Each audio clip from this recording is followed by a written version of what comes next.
नमस्कार दोस्तों, welcome to my channel. मैं हूं चांद कुबा। दोस्तों, आज हम जो टॉपिक डिस्कस करने वाले हैं वो दो वजह से काफी खास हो जाता है। पहला तो आज 25 जनवरी है, नेशनल वोटर्स डे है। दूसरा, 2023 में हमें देखने को मिला कि पार्लियामेंट के द्वारा एक नया कानून लाया गया जिसका नाम था chief election commissioners and election commissioners act. अब ये जो एक्ट था, इसमें बताया गया कि सीईसी एंड ईसी की सिलेक्शन कैसे की जाएगी, नई सिलेक्शन कमेटी को इंट्रोड्यूस किया गया, नए सर्चिंग पैनल को इंट्रोड्यूस किया गया। साथ ही में यह बताया गया कि अगर इन दोनों पोस्ट पे लोग जो हैं उन्हें अगर रिजाइन करना हो वो कैसे रिजाइन करेंगे, उनकी टर्म्स ऑफ सर्विस क्या होंगी, ये सारी बातें उसमें बताई गई हैं। थोड़ा सा इस एक्ट को क्रिटिसिज्म भी देखने को मिला ऑपोजिशन पार्टीज की तरफ से। क्यों क्रिटिसाइज किया गया वो भी हम देखेंगे। सो आज हम इस पूरे के पूरे टॉपिक को, इलेक्शन कमीशन को होलिस्टिकली कवर करेंगे with the help of constitutional provisions, article 324 to article 329। एक एक आर्टिकल को देखेंगे एंड इस एक्ट में क्या क्या बातें कही गई हैं, कौन से आर्टिकल के साथ वो फिट बैठती हैं, वो भी आज हम बहुत ही डिटेल में डिस्कस करेंगे। मुझे उम्मीद है कि इस सेशन से आपको काफी कुछ नया सीखने को मिलेगा, काफी कुछ नया आप जानेंगे। चलिए शुरुआत करते हैं आज के इस सेशन से। सबसे पहले आज के दिन की चर्चा कर लेते हैं। देखिए, आज 25 जनवरी है। 1950 में आज ही के दिन इलेक्शन कमीशन बनाया गया था और आज ही के दिन को कॉमेमोरेट किया गया 2011 से नेशनल वोटर डे के रूप में। और आज हम अगर इलेक्शन कमीशन की बात करें, 75 years of service election commission celebrate कर रहा है। आज के थीम की अगर मैं बात करूं, the theme is inclusive election and इससे जुड़ी हुई एक पोस्टेज स्टैंप भी जो है वो आज इशू की गई है। नेशनल वोटर डे को मनाने का जो पर्पस है, that is to create awareness among youth, that is to create awareness amongst new voters. अब बात करते हैं हमारे आज के मेन मुद्दे की, दैट इज इलेक्शन कमीशन की। देखिए, इलेक्शन कमीशन की मैं बात करूं उससे पहले मैं आपको बताना चाहता हूं कि ये जो दो चैनल्स आप देख रहे हैं, डेली बेसिस पे यूपीएससी से जुड़ा हुआ काफी कंटेंट इन पे भेजा जाता है। आप इनको ज्वाइन कर सकते हैं एंड इनका लाभ उठा सकते हैं। चलिए, अब इलेक्शन कमीशन की अगर मैं बात करूं तो इसमें आप अगर लक्ष्मीकांत आपने पढ़ी होगी तो पहली ही लाइन उसमें कहती है जी, election commission is a permanent body, is an all India body and it is an independent body. आज हम आर्टिकल वाइज पढ़ेंगे, सेक्शन वाइज पढ़ेंगे। मैं लक्ष्मीकांत की लैंग्वेज में नहीं जाऊंगा। तो आर्टिकल्स एंड सेक्शंस में क्या कहा गया है उससे हम समझेंगे कि कैसे ये परमानेंट बॉडी है, ऑल इंडिया बॉडी है एंड इंडिपेंडेंट बॉडी है। सबसे पहले आर्टिकल 324 की बात करते हैं। Article 324 itself has 6 clauses. सबसे पहला क्लॉज क्या कहता है कि the superintendent direction and control of the preparation of electoral rolls and the conduct of all elections to the parliament and to the legislature of every state and the elections of president and vice president shall be vested in the election commission. So इसमें कहा गया है, दो तीन चीजें इसमें कही गई हैं। पहला तो क्या कि इलेक्शन कमीशन एक ऐसी बॉडी होगी जो कि इलेक्शन कमीशन कहते हैं जी पार्लियामेंट एंड स्टेट लेजिस्लेचर से जुड़े हुए इलेक्शंस को संभालेगी and president and vice president से जुड़े हुए इलेक्शंस की टेक केयर करेगी। इसमें काम क्या होगा इलेक्शन कमीशन का, तो वो भी बताया गया। सबसे पहला हो गया सुपरिटेंडेंस, डायरेक्शन एंड कंट्रोल। इसमें सारी चीजें आ जाती हैं। एक तो प्रिपरेशन ऑफ इलेक्टोरल रोल्स आ गया, यानी कि जो वोटर्स हैं उनकी लिस्ट बनाना। दूसरा, उन इलेक्शंस को धरातल पर कंडक्ट कराना। ये भी आर्टिकल 324 क्लॉज 1 में ही कहा गया है। अब देखिए, इसमें एक चीज हमें नोट करनी होगी, वो ये कि पंचायत एंड म्यूनिसिपैलिटीज जो कि लोकल बॉडीज हैं, इनके इलेक्शंस की जो पावर है वो 73rd and 74th constitutional amendment act के द्वारा स्टेट इलेक्शन कमीशन को दे दी गई है। सो सेपरेट स्टेट इलेक्शन कमीशन बनाया जाता है। सो ये जो बॉडीज हैं इनके इलेक्शन हमारा नेशनल इलेक्शन जो कमीशन है वो नहीं कराता है। अब कंपोजिशन ऑफ इलेक्शन कमीशन की अगर मैं बात करूं, 324 क्लॉज 2 में बताया गया है कि इलेक्शन कमीशन की कंपोजिशन कैसी होगी। इसमें कहा गया कि इलेक्शन कमीशन में सबसे पहले shall be there chief election commissioner. So chief election commissioner तो होंगे ही होंगे and such other number of election commissioners if any as the president may from time to time fix. So सबसे पहले जो शैल शब्द का इस्तेमाल किया गया है वो किया गया है चीफ इलेक्शन कमिश्नर के लिए। सो इलेक्शन कमीशन में कम से कम एक पोस्ट यहां पर रहेगी, that is of chief election commissioner. And इसके अलावा कह दिया गया कि अगर प्रेसिडेंट ऑफ इंडिया चाहें, अगर उन्हें ये नीड फील होती है, from time to time he may fixed other number of election commissioner. So election commissioners जो हैं उनको भी इंट्रोड्यूस किया जा सकता है। इसकी एक टाइमलाइन यहां पे देख लेते हैं। सो जब से हमारा इलेक्शन कमीशन बना, दैट इज 1950 से देखने को मिलता है कि 15 अक्टूबर 1989 तक केवल एक सिंगल मेंबर थे, that is chief election commissioner ही थे जो कि इलेक्शन कमीशन को चला रहे थे। उसके बाद हमें देखने को मिलता है कि 1989 में क्योंकि जो वोटिंग एज है उसे घटाकर 21 से 18 कर दिया गया था, तो नेचुरल सी बात है कि वर्कलोड काफी ज्यादा बढ़ गया था, इसलिए प्रेसिडेंट ने 2 और इलेक्शन कमिश्नर्स को यहां पर इंट्रोड्यूस किया सो दैट उस वर्कलोड को संभाला जा सके। लेकिन ये पूरी स्टोरी ज्यादा लंबी नहीं चलती है एंड जनवरी 1990 में फिर से पोजीशन को पुरानी फॉर्म में रिवर्ट बैक कर दिया गया, यानी कि इलेक्शन कमीशन को सिंगल मेंबर बॉडी बना दिया गया। बट देन अगेन 1993 अक्टूबर 1993 में 2 और इलेक्शन कमिश्नर्स को फिर से इंट्रोड्यूस किया गया एंड तब से लेकर आज तक इलेक्शन कमीशन में 3 मेंबर्स की बॉडी हमें देखने को मिलती है। अब आर्टिकल 324 क्लॉज 2 पे दोबारा आते हैं एंड इसका जो सेकंड पार्ट है उसको पढ़ते हैं। ये कहते हैं जी appointment of chief election commissioner and other election commissioners shall subject to the provisions of any law made in that behalf by the parliament be made by the president। अब देखिए क्या कहता है, कहता है जी chief election commissioner and other election commissioners की appointment करेगा कौन? तो सबसे पहले तो ये क्लियर हो गया कि प्रेसिडेंट उनकी जो अपॉइंटमेंट है वो करेंगे, लेकिन इसमें एक जो लाइन कह दी गई that is subject to any law made by the parliament. कहते जी प्रेसिडेंट उन टर्म्स एंड कंडीशन पे उन दोनों पोस्ट को भरेंगे which are given in any law made by the parliament। अब वो लॉ रिसेंटली हमें देखने को मिला कि 2023 में बनाया गया, वो जो लॉ है उसमें क्या क्या बातें कही गई हैं अब हम उनको डिस्कस करेंगे। सो ये जो कानून 2023 में लाया गया that is chief election commissioner and other election commissioners appointment conditions of service and term of office act 2023, इसका जो सेक्शन 4 है ये बात करता है appointment of CEC and other election commissioners की। इसमें क्या कहा गया है, कहते जी chief election commissioner and other election commissioners shall be appointed by president by warrant under his hand and seal. By warrant under his hand and seal का मतलब क्या है? इसका मतलब यह है कि प्रेसिडेंट को खुद इनके अपॉइंटमेंट लेटर पे साइन करने होंगे। प्रेसिडेंट ये जो अथॉरिटी है किसी को डेलीगेट नहीं कर सकते। दूसरा यहां पे सेक्शन 5 ऑफ दिस एक्ट कहता है that is qualification of chief election commissioner and other election commissioners. इसमें क्या क्वालिफिकेशंस दी गई हैं?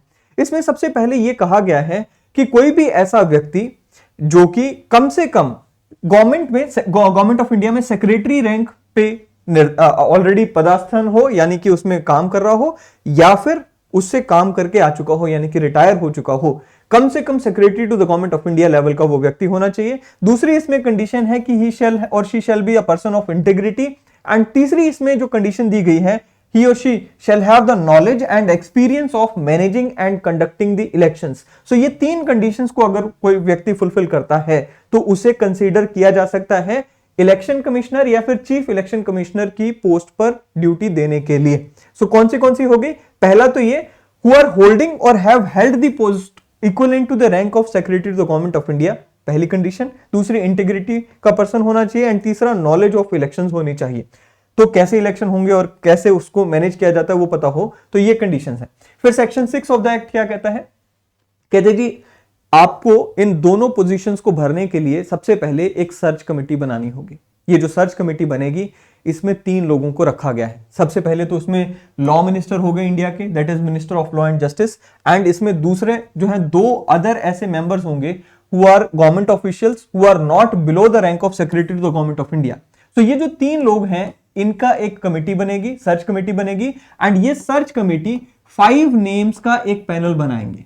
अब ये जो 5 नेम्स का एक पैनल बनाया जाएगा, इस पैनल में से फर्दर अपॉइंटमेंट्स की जाएंगी। सो क्या कह गया? कहता जी search committee headed by the minister of law and justice and comprising 2 other members not below the rank of the secretary to the government of India shall prepare a panel of 5 persons for consideration of the selection committee for the appointment as the election commissioner and chief election commissioner.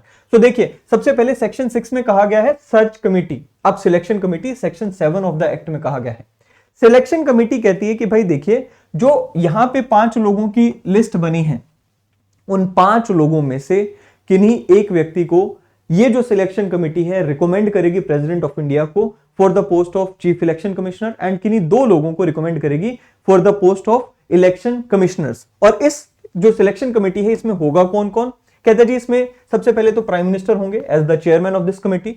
दूसरा the leader of opposition in the house of people, यानी कि लोकसभा में जो leader of opposition है वो एक member के रूप में होंगे। एंड तीसरा union cabinet minister to be nominated by prime minister, जो कि एक मेंबर के रूप में होंगे। अब यहां पर इस चीज को भी क्लैरिफाई किया गया, जैसे हमें देखने को मिलता है कि कोई भी पार्टी लोकसभा में इस पोजीशन पे नहीं होती है कई बार कि भाई वो लीडर ऑफ ऑपोजिशन के रूप में हो या ऑपोजिशन पार्टी के रूप में रिकॉग्नाइज पार्टी हो। तो ऐसे में उसको क्लैरिफाई किया गया है कि कोई भी अगर ऐसी सिचुएशन अराइज होती है वेयर इन लोकसभा कोई भी पार्टी को लीडर ऑफ ऑपोजिशन के रूप में नहीं यहां पे रिकॉग्निशन मिलती है, सो लोकसभा में जो सिंगल लार्जेस्ट पार्टी होगी उनके लीडर को इस कमेटी का मेंबर बना लिया जाएगा। दूसरी बात यहां पर यह कही गई है कि मान लीजिए कहीं पर कभी इस कमेटी में कोई लेट्स से वैकेंसी होती है और उस वैकेंसी के बावजूद भी यह कमेटी कोई लेट्स से एक्शन ले लेती है और किसी को चीफ इलेक्शन कमिश्नर बना देती है, तो वो वैकेंसी जो है वो उस सिलेक्शन को डिस्क्वालिफिकेशन का कारण नहीं बनेगी। मैं फिर यहां पे बता देता हूं, पढ़ लेते हैं। कहते जी the appointment of chief election commissioner और other election commissioner shall not be invalid merely by the reason of any vacancy in any or any defect in the constitution of selection committee। आप ये नहीं कह सकते जी ये selection committee गलत बनी थी, इसमें तो मेंबर ऑफ जो लोकसभा हैं, जो हाउस के जो लीडर ऑफ ऑपोजिशन है वो आए ही नहीं थे या वो एब्सेंट थे या उनकी पोजीशन वेकेंट थी, इसलिए ये जो कमेटी ने डिसीजन लिया वो गलत है। आप ये कोई एक्सक्यूज नहीं ले सकते हो, वो यहां पर क्लैरिफाई कर दिया गया। फिर से हम कॉन्स्टिट्यूशन की तरफ बढ़ते हैं। आर्टिकल 324 क्लॉज 3 क्या कहता है? कहता है जी role of chief election commissioners when the other election commissioners are appointed. अब पहले तो हमने देखा ना कि 1989 तक सिर्फ सिंगल मेंबर बॉडी थी, दैट इज सीईसी थे। अब सीईसी है तो वो सारा काम खुद कर रहे हैं, लेकिन कहते हैं जी अगर सीईसी के साथ इलेक्शन कमिश्नर्स को अपॉइंट किया जाता है तो चीफ इलेक्शन कमिश्नर का रोल क्या होगा? क्या वो सबके बराबर हो जाएंगे? कहता नहीं, जो चीफ इलेक्शन कमिश्नर होंगे ऐसी सिचुएशन में he will become the chairman of election commission. Third, अब जो नेक्स्ट आर्टिकल है उसको हम बढ़ते हैं, दैट इज आर्टिकल 324 क्लॉज 4 की तरफ बढ़ते हैं, which talks about appointment of regional commissioners. अब रीजनल कमिश्नर्स को यहां पे कोई सिलेक्शन कमेटी में जगह नहीं दी गई है, इसकी जो बात की गई है वो यहां पे डिफरेंट है। ये क्या कहता है? कहते हैं जी before each general elections to the house of people, यानी कि लोकसभा के इलेक्शन से पहले, किसी भी स्टेट लेजिस्लेचर के इलेक्शन से पहले या फिर किसी स्टेट की काउंसिल के इलेक्शन से पहले, यानी कि स्टेट की लेजिस्लेटिव काउंसिल से पहले, अगर प्रेसिडेंट को ऐसा कहा जाता है, यानी कि प्रेसिडेंट को ऐसा इलेक्शन कमीशन की तरफ से कहा जाता है कि भाई हमें रीजनल कमिश्नर्स को अपॉइंट करना चाहिए, so president may also appoint after the consultation with election commission such regional commissioners. So मैं यहां पे फिर बता दूं कि किसी भी चुनाव से पहले, यानी कि लोकसभा के चुनाव या स्टेट लेजिस्लेटिव असेंबली के चुनाव से पहले या स्टेट लेजिस्लेटिव काउंसिल के चुनाव से पहले, अगर प्रेसिडेंट चाहें तो on the recommendation of election commission, after the consultation of election commission, regional commissioners को भी अपॉइंट कर सकते हैं। इन रीजनल कमिश्नर का रोल क्या होगा? इलेक्शन कमीशन के काम में हाथ बटाना। सो वही चीज यहां पे लिखी गई है आर्टिकल 324 क्लॉज 4 में। कहते हैं the president may appoint after consultation with the election commission such regional commissioners as he may consider necessary to assist the election commission in the performance of tasks given in clause 1। so election करवाने का जो task clause 1 में दिया गया है उसमें assist करेगा ये रीजनल कमिश्नर। ठीक है, अब आर्टिकल 324 क्लॉज 5 की तरफ बढ़ते हैं, which talks about condition of service and tenure of office of the election commissioners and regional commissioners। अब देखिए आर्टिकल 324 क्लॉज 5 को हम फर्दर यहां पे सप्लीमेंट करेंगे हमारे इस नए एक्ट के साथ। सबसे पहले आर्टिकल 324 क्लॉज 5 क्या कहता है वो देख लेते हैं।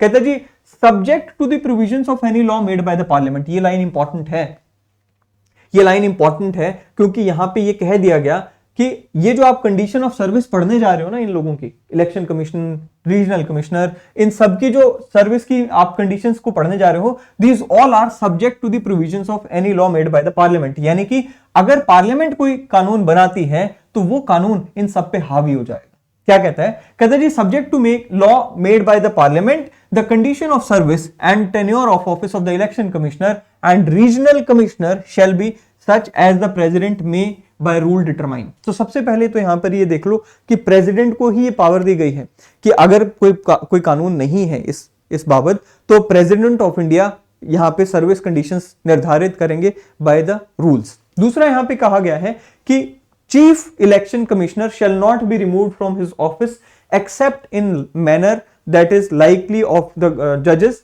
Of supreme court. राइट, सो जो चीफ इलेक्शन कमिश्नर है, हम अक्सर बात करते हैं इंडिपेंडेंस ऑफ इलेक्शन कमीशन की, तो देखिए चीफ इलेक्शन कमिश्नर को अगर आपको रिमूव करना है तो आप same manner and on the same grounds जिनके बेसिस पे आप सुप्रीम कोर्ट के जज को रिमूव करते हो, कि उन्हीं ग्राउंड्स पे आप चीफ इलेक्शन कमिश्नर को भी रिमूव कर सकते हो। लेकिन ये जो फैसिलिटी है या ये जो सिक्योरिटी ऑफ टेन्योर है, ये अदर इलेक्शन कमिश्नर्स को नहीं मिली हुई है, क्योंकि अदर इलेक्शन कमिश्नर्स के केस में यहां पे कहा गया है कि अदर इलेक्शन कमिश्नर्स और regional commissioners shell not be removed from their office accept on the recommendation of the election commissioner of India. So basic I mean chief election commissioner, so basically क्या कह दिया गया कि भाई chief election commissioner जो है उनको तो आप सुप्रीम कोर्ट के जज की तरह यहां पे रिमूव नहीं कर सकते, उन्हीं कंडीशंस एंड उन्हीं ग्राउंड्स पे आप रिमूव करोगे। लेकिन अदर इलेक्शन कमिश्नर्स या फिर रीजनल कमिश्नर्स हैं, उनको आप on the recommendation of chief election commissioners remove कर सकते हैं। अब सेक्शन 9 ऑफ द एक्ट क्या कहता है, इसमें टर्म्स ऑफ ऑफिस कही गई हैं। कहते हैं जी the chief election commissioner and other commissioner shall hold the office for 6 years from the date of on which he or she assumes his office or till the age of attainment of 65 years whichever is earlier। So क्या मतलब हो गया कि भाई यहां पे आपकी term of office कितने टाइम की रहेगी, तो कहता है जी 6 year की टर्म रहेगी, या फिर आप 65 years के ए नहीं हो जाते, इनमें से जो भी पहले इवेंट हो गया उस पे आपको रिटायर होना पड़ेगा। फॉर एग्जाम्पल अगर कोई व्यक्ति है वो 56 का है और उसे आज चीफ इलेक्शन कमिश्नर या इलेक्शन कमिश्नर बना दिया जाता है, अब 56 प्लस 6 जो है दैट इज 62 की एज में ही उसे यहां से रिटायर कर दिया जाएगा। लेकिन अगर कोई ऐसा व्यक्ति है जो कि 63 इयर्स का है एंड उसे अगर इनमें से किसी भी पोजीशन पे बिठाया जाता है, 63 से जैसे ही वो 65 का होगा उसको रिटायर कर दिया जाएगा, यहां पे उसके 6 इयर्स पूरे होने का वेट नहीं किया जाएगा।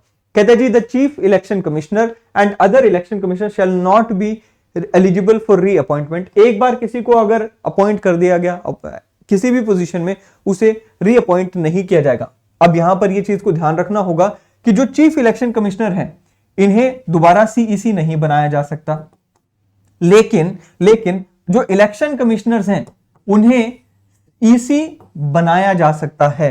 कैसे समझते हैं, कहते जी when an election commissioner is appointed as chief election commissioner. अब देखिए कोई एग्जिस्टिंग इलेक्शन कमिश्नर है, जब उसे लेट्स से कोई एग्जिस्टिंग इलेक्शन कमिश्नर है मिस्टर ए, राइट, इसे अभी 3 साल हुए थे अपनी टर्म को फुलफिल करते हुए, 3 इयर्स हुए थे, राइट, एंड इसकी एज 65 भी नहीं हुई है, 3 इयर्स इसको हुए थे काम करते हुए, इसे यहां से प्रमोट करके चीफ इलेक्शन कमिश्नर बना दिया जाता है। तो कहते हैं जी अब यह नहीं होगा कि इनकी ये टर्म अलग गिनी जाएगी, वो टर्म अलग गिनी जाएगी, दोनों को मिलाकर हम मैक्सिमम जो इनको टर्म देंगे दैट इज 6 इयर्स की टर्म देंगे, या फिर 65 इयर्स जो भी पहले हो जाएगा उस पे इनको रिटायर कर दिया जाएगा। फिर से मैं दोबारा रिपीट कर दूं, कहते हैं जी मान लो एक इलेक्शन कमिश्नर है, राइट, उसे अभी हमने अपॉइंट ही किया था when he was let's say 62, ठीक है, अब 62 में या लेट्स से उसे हमने अपॉइंट किया था 60 एज में, ठीक है, नाउ अभी उन्हें 2 ही वर्ष हुए थे, राइट, या 2 यहां पे वर्ष हुए थे काम करते हुए in the form of election commissioner, and हमने उन्हें प्रमोट करके चीफ इलेक्शन कमिश्नर के रूप में यहां पे बना दिया, उन्हें प्रमोट कर दिया। सो व्हाट विल हैपन, कहते जी ये जो 2 वर्ष उन्होंने ऑलरेडी सेवा दे दिए ये गिनी जाएगी उनकी फर्दर सेवा में। सो आगे अगर वो 65 के हो जाते हैं तो उन्हें तब रिटायर कर दिया जाएगा, नहीं तो मैक्सिमम पीरियड तब तक नहीं रिटायर किया जाता जब तक 2 year CA plus 4 years next नहीं हो जाते। सो ये यहां पे कहा गया।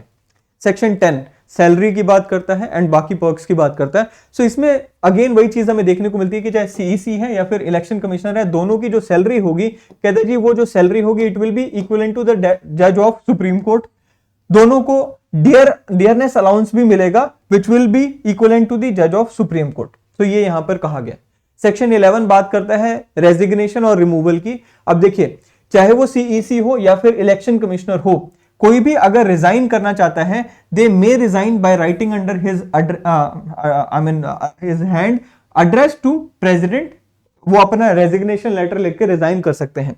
इसका क्लॉज 2 कहता है कि चीफ इलेक्शन कमिश्नर, अगेन जो बात हमने ऑलरेडी पढ़ी थी, that shall not be removed as except on the grounds of supreme court जज। So basically chief election commissioner को नहीं रिमूव किया जाएगा, केवल उन्हीं ग्राउंड्स एंड उन्हीं कंडीशंस में रिमूव किया जाएगा जिसमें चीफ सुप्रीम कोर्ट जज को रिमूव किया जाता है। एंड अदर इलेक्शन कमिश्नर्स, वही बात यहां पे रिमूवल पे आ गई कि अगर हमें दूसरे इलेक्शन कमिश्नर्स को रिमूव करना है तो चीफ इलेक्शन कमिश्नर की रिकमेंडेशन पे ही रिमूव किया जा सकता है।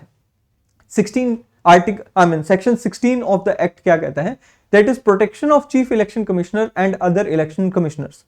अब देखिए यहां पर यह कहा गया है कि कोई भी एक्ट जो कि चीफ इलेक्शन कमिश्नर या इलेक्शन कमिश्नर के द्वारा किया जाता है while fulfilling their duties, उस एक्ट के बेसिस पे इन्हें कोर्ट में नहीं घसीटा जा सकता। देखते हैं क्या कहता है। कहता है जी नो कोर्ट शैल एंटरटेन और कंटिन्यू एनी सिविल और criminal proceeding against any person who is or was a CEC or EC for any act, thing or word committed, done or spoken by him when in the course of acting in the discharge of his official duty or function। तो ये यहां पर इनको एक और security दे दी गई। एक दो और चीजें यहां पर हैं। कहते हैं जी chief election commissioner and have the equal power. देखिए CEC right and EC they have the equal power right and salary allowance वगैरह सब इक्वल है। अब कहते हैं जी अगर मान लीजिए ये 3 मेंबर्स के बोर्ड में कभी डिफरेंस ऑफ ओपिनियन आएगा तो उसका सिलेक्शन कैसे होगा कि क्या डिसीजन लेना है, तो वहां पे क्या चीफ इलेक्शन कमिश्नर को ज्यादा प्रायोरिटी मिलेगी? कहता नहीं, यहां पर मेजोरिटी के द्वारा डिसीजन लिया जाएगा एंड जो डिसीजन मेजोरिटी लेगी वो यहां पे मान्य होगा।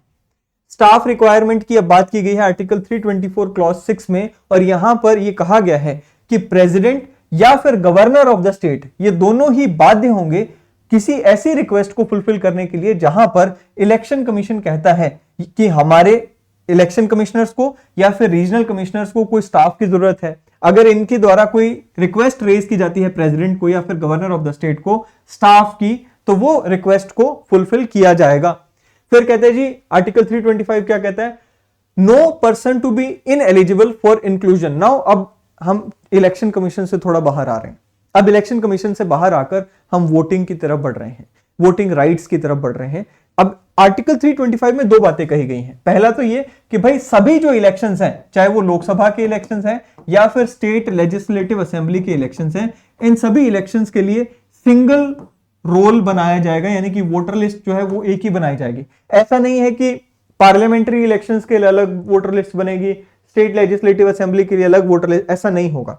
दूसरी इसमें जो बात की गई है कि रिलीजन, रेस, कास्ट, सेक्स या फिर इनमें से किसी भी ग्राउंड पे आप किसी भी व्यक्ति को वोटर लिस्ट से एक्सक्लूड नहीं कर सकते और उसे ये नहीं कह सकते कि आप इस पर्टिकुलर रिलीजन या रेस, कास्ट या फिर सेक्स से आते हैं इसलिए आप वोट नहीं डाल सकते। तो ये 2 बातें आर्टिकल 325 में कही गई हैं। आर्टिकल 326 कहता है जी election to the house of people and to the legislative assemblies of the state to be on the basis of adult franchise. अब यहां पर 2-3 क्वालिफिकेशंस दी गई हैं कि किस बेसिस पे आप इलेक्शन में वोट डालने के लिए क्वालिफाइड होते हैं। सबसे पहले तो यहां पे कह दिया गया कि भाई यूनिवर्सल एडल्ट फ्रेंचाइज के बेसिस पे भारत में आप वोट डालेंगे। दूसरा इसमें कहा गया कि भाई देखिए अगर आप भारत में वोट डालना चाहते हैं तो आपको 2-3 कंडीशंस को फुलफिल करना होगा। पहला तो ये कि भाई आप सिटीजन ऑफ इंडिया होने चाहिए। दूसरा आप 18 ईयर्स से ज्यादा होने चाहिए, या 18 ईयर्स या 18 ईयर्स से ज्यादा हो सकते हैं, लेस देन 18 ईयर्स की एज से नहीं आपको अलाउ किया जाएगा। एंड तीसरा कि आप किसी अन्य कानून के थ्रू डिस्क्वालिफाइड नहीं होने चाहिए। For example on the grounds of non residence in India, on the grounds of unsoundness of the mind और क्राइम और करप्शन और इलीगल प्रैक्टिसेस, इनमें से किसी भी ग्राउंड पे अगर आपको कानून के द्वारा इनएलिजिबल बनाया जाता है तो आप वोट नहीं डाल सकते। तो ये 3 कंडीशंस को आप फुलफिल करते हैं तभी आप भारत में वोट डाल सकते हैं। Power of the parliament to make provisions with respect to election to legislature. अब देखिए हम जो आर्टिकल पढ़ रहे हैं, जो हम आज ये जो कानून पढ़ रहे हैं राइट, जो हम ऑलरेडी अभी लॉ को डिस्कस कर रहे हैं, कहां गया वो लॉ, वो जो लॉ हम डिस्कस कर रहे हैं ये वाला जो लॉ है, सो ये वाला लॉ कहां पे बनाया गया है, कहां पे पार्लियामेंट के पास ये पावर दी गई है कि पार्लियामेंट ये कानून बना सकती है। चलिए वो हम आर्टिकल पढ़ लेते हैं। सो जो पार्लियामेंट के पास ये जो आर्टिकल जो पावर देता है that is article 327, power of the parliament to make provisions with respect to elections to legislatures.